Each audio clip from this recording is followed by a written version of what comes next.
ꯑꯍꯥꯟꯕꯃꯛꯇꯗ channel ꯑꯁꯤꯒꯤ ꯃꯥꯏꯀꯩꯗꯒꯤ ꯃꯌꯥꯝꯕꯨ ꯇꯔꯥꯝꯅ ꯑꯣꯛꯆꯔꯤ ꯂꯣꯏꯅꯅ ꯅꯨꯃꯤꯗꯥꯡ ꯋꯥꯏꯔꯝꯗ ꯐꯣꯡꯈꯤꯕ ꯇꯣꯉꯥꯟꯕ ꯄꯥꯎꯆꯦꯁꯤꯡꯗ ꯐꯣꯡꯕ ꯍꯦꯗꯂꯥꯏꯟꯁꯤꯡ ꯑꯃꯨꯛꯇꯪ ꯄꯥꯊꯣꯛꯆꯒꯦ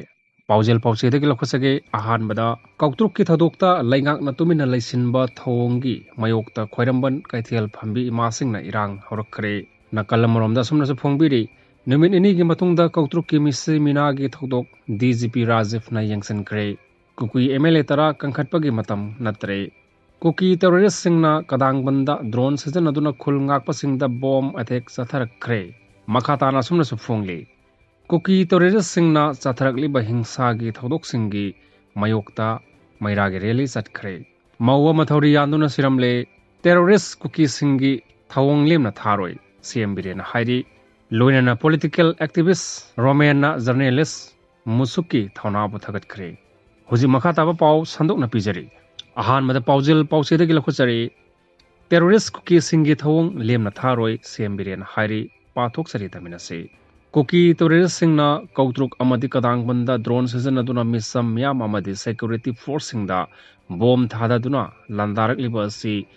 ꯇꯦꯔꯣꯔꯤꯖꯝꯒꯤ ꯊꯧꯑꯣꯡꯅꯤ ꯃꯅꯤꯄꯨꯔ ꯂꯩꯉꯥꯛꯅ ꯑꯁꯤꯒꯨꯝꯕ ꯊꯧꯑꯣꯡ ꯑꯁꯤ ꯆꯞ ꯆꯥꯅ ꯊꯦꯡꯅꯒꯅꯤ ꯃꯈꯣꯏꯒꯤ ꯃꯊꯛꯇ ꯂꯦꯝꯅ ꯀꯩꯗꯧꯅꯨꯡꯗ ꯇꯣꯛꯂꯣꯏ ꯍꯥꯏꯅ ꯆꯤꯞ ꯃꯤꯅꯤꯁꯇꯔ N ꯕꯤꯔꯦꯟꯅ ꯃꯍꯥꯛꯀꯤ ꯁꯣꯁꯤꯌꯦꯜ ꯃꯤꯗꯤꯌꯥꯗ ꯊꯥꯗꯣꯔꯛꯄ ꯆꯤꯔꯣꯜ ꯑꯃꯗ ꯍꯥꯏꯔꯤ ꯊꯥ ꯑꯁꯤꯒꯤ ꯑꯃꯗ ꯀꯧꯇ꯭ꯔꯨꯛ ꯑꯃꯗꯤ ꯀꯗꯥꯡꯕꯟꯗ ꯗ꯭ꯔꯣꯟ ꯁꯤꯖꯤꯟꯅꯗꯨꯅ ꯑꯦꯇꯦꯛ ꯇꯧꯈ꯭ꯔꯕ ꯃꯇꯨꯡ ꯃꯊꯪꯒꯤ ꯅꯨꯃꯤꯠꯇꯁꯨ ꯏꯝꯐꯥꯜ ꯏꯁꯀꯤ ꯇꯣꯉꯥꯟꯕ ꯃꯐꯝꯁꯤꯡꯗ ꯀꯨꯀꯤꯁꯤꯡꯅ ꯂꯥꯟꯗꯥꯗꯨꯅ ꯑꯁꯣꯛ ꯑꯄꯟ ꯀꯌꯥ ꯌꯥꯎꯈ꯭ꯔꯕ ꯐꯥꯎꯕꯗ ꯋꯥꯐꯝ ꯑꯃꯠꯇ ꯐꯣꯡꯗꯣꯛꯇꯅ ꯂꯩꯔꯛꯄ ꯆꯤꯞ ꯃꯤꯅꯤꯁꯇꯔꯅ ꯉꯁꯤ ꯑꯌꯨꯛ ꯃꯍꯥꯛꯀꯤ Xꯇ ꯍꯥꯏ ꯁꯦꯞꯇꯦꯝꯕꯔ ꯑꯃꯒꯤ ꯅꯨꯡꯊꯤꯜꯗꯒꯤ ꯈꯨꯠꯂꯥꯏ ꯄꯥꯏꯕ ꯀꯨꯀꯤ ꯃꯤꯂꯤꯇꯦꯟꯁꯤꯡꯅ ꯗ꯭ꯔꯣꯟ ꯀꯣꯝꯕꯤꯡ ꯇꯧꯗꯨꯅ ꯑꯐꯕ ꯈꯨꯠꯁꯨ ꯈꯨꯠꯂꯥꯏꯁꯤꯡ ꯁꯤꯖꯤꯟꯅꯔꯒ ꯏꯝꯐꯥꯜ ꯋꯦꯁ ꯗꯤꯁꯇ꯭ꯔꯤꯛꯀꯤ ꯃꯅꯨꯡꯗ ꯂꯩꯕ ꯀꯧꯇ꯭ꯔꯨꯛꯇ ꯂꯥꯟꯗꯥꯔꯛꯇꯨꯅ ꯈꯨꯟꯖꯥ ꯀꯌꯥ ꯑꯁꯣꯛ ꯑꯄꯟ ꯅꯪꯍꯟꯈꯤꯕꯒꯤ ꯊꯧꯑꯣꯡ ꯄꯥꯡꯗꯕꯒꯤ ꯊꯧꯑꯣꯡꯅꯤ ꯊꯧꯑꯣꯡ ꯑꯗꯨ ꯍꯛꯆꯤꯟꯅ ꯂꯧꯕꯒ ꯂꯣꯏꯅꯅ ꯌꯦꯜꯍꯧꯃꯤꯁꯤꯡꯒꯤ ꯃꯊꯛꯇ ꯆꯠꯊꯔꯛꯂꯤꯕ ꯇꯦꯔꯣꯔꯤꯖꯝꯒꯤ ꯂꯥꯟ ꯑꯁꯤꯒꯤ ꯆꯞ ꯆꯥꯕ ꯄꯥꯎꯈꯨꯝ ꯄꯤꯒꯅꯤ ꯍꯤꯡꯁꯥꯒꯤ ꯊꯕꯛ ꯈꯨꯗꯤꯡꯃꯛ ꯌꯥꯕ ꯉꯝꯂꯣꯏ ꯈꯥꯏꯗꯣꯛ ꯈꯥꯏꯖꯤꯟ ꯇꯣꯉꯥꯟ ꯇꯥꯕ ꯑꯃꯗꯤ ꯌꯦꯡꯊꯤꯕꯒꯤ ꯃꯍꯨꯠꯇ ꯃꯅꯤꯄꯨꯔꯒꯤ ꯃꯤꯌꯥꯝ ꯑꯃꯠꯇ ꯑꯣꯏꯅ ꯄꯨꯟꯁꯤꯜꯂꯁꯤ ꯍꯥꯏꯅ ꯆꯤꯞ ꯃꯤꯅꯤꯁꯇꯔꯅ ꯃꯍꯥꯛꯀꯤ ꯆꯦꯔꯣꯜꯗ ꯄꯦꯟꯗꯕ ꯐꯣꯡꯗꯣꯔꯛꯂꯤ ꯃꯈꯥ ꯇꯥꯅ ꯑꯁꯨꯝꯅꯁꯨ ꯐꯣꯡꯂꯤ ꯀꯨꯀꯤ ꯇꯦꯔꯣꯔꯤꯁꯁꯤꯡꯅ ꯀꯗꯥꯡꯕꯟꯗ ꯗ꯭ꯔꯣꯟ ꯁꯤꯖꯤꯟꯅꯗꯨꯅ ꯈꯨꯜ ꯉꯥꯛꯄꯁꯤꯡꯗ ꯕꯣꯝꯒꯤ ꯑꯦꯇꯦꯛ ꯆꯠꯊꯈ꯭ꯔꯦ ꯄꯥꯊꯣꯛꯆꯔꯤ ꯇꯝꯃꯤꯟꯅꯁꯤ ꯀꯨꯀꯤ ꯅꯥꯔꯀꯣ ꯇꯦꯔꯣꯔꯤꯁꯁꯤꯡꯅ ꯏꯝꯐꯥꯜ ꯋꯦꯁꯀꯤ ꯀꯗꯥꯡꯕꯟꯗ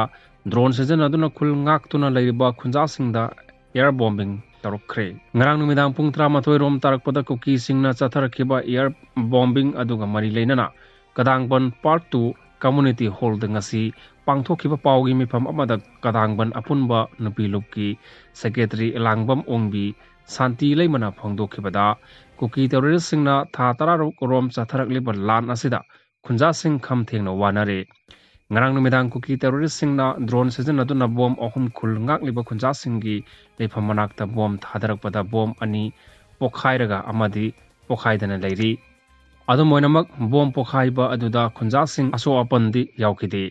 makna hai irang asi laksinabagi damakta central security force sing leirabasu kuki terrorist singna landarakpada yengduna leiri chief minister nongthombam birena irang asi nemthare santi lakle hek haibaga nongalaga kuki terrorist singna landabagi thabak chatharakli central force ta haijarabasu tasinadana adum lei ngamdrabadi khunja singda sinabiro security force na combing operation tawduna khul ngakpasing phabi yaroi haike koktruk ki thodokta laingak na tumin na leisinba thowongi mayokta khoiramban kaithel phambi masingna irang horakre pathok sekitaminase khoiramban ima kaithel gi apunba kaithel phambi singna koktruk kadangban amadi sanjam chirang da koki terrorist singna drone dagi bom thada duna misam hatpa loinana mioi kaya ama aso apan nanghan kibagi thodokta manipur gi government chief minister na tumin leisinba yaningde haiduna irang horakre masing yamlaba khoiramban kaithel phambi ima singna chief minister bangalo tamna lakpada police ka biti rota ngahak muknakhi nakalani da ngahak wari sanaraba matungda chief minister bangalo tamna lakhiba ima singi khongchat adu makhata na chahan khidre ngasigi khoiramban kaithel phambi ima singi pendaba kholawga loinana chatkhiba khongchat aduga mari leinana khoiramban kaithel phambi ima wai ibe yaima amadi laisram memana phongdorakhibada kuki narco terrorist singna misam yam marakta bom thada duna attack chatharakpada phawbada manipur gi गवर्नरना करीगी तुमिन्ना लेसिलिबनो Kuki terrorist सिंगना चाथरकलिबा बोंगी attack असि governor bungalow chief minister bungalow खोरमपन कैथेल अमदी कोनुंग यावना मितै सिंगी मरुओइबा मफमसिंगदा बोम थादरकलोय हाइनिंगाइ लेते मरमदि मितैगी लाइनिंग लाइसोनगा मरी लेनना मफम कया ngasi phawba kuki singna thukaiduna lakli masida laingak asina tumina laisiliba asi yaningde kuki MLA yaudana hojik lehoriba MLA yankhai asina iramdam gidamakta chongthok piraklaga India laingakta kuki singna chatharakliba thawong sing asigi matakta wa haiba ngamdana leiriba asi karigino handa kuki terrorist singna misam marakta attack chatharakliba asi landa sejenagadaba kuchu khulai phawba sejenarakpa asina hayeng kari orekani haiba tambangamde mana makhata na hai ngasi mama oibe singna changseliba khongjang asi tungi mirol gi damaktani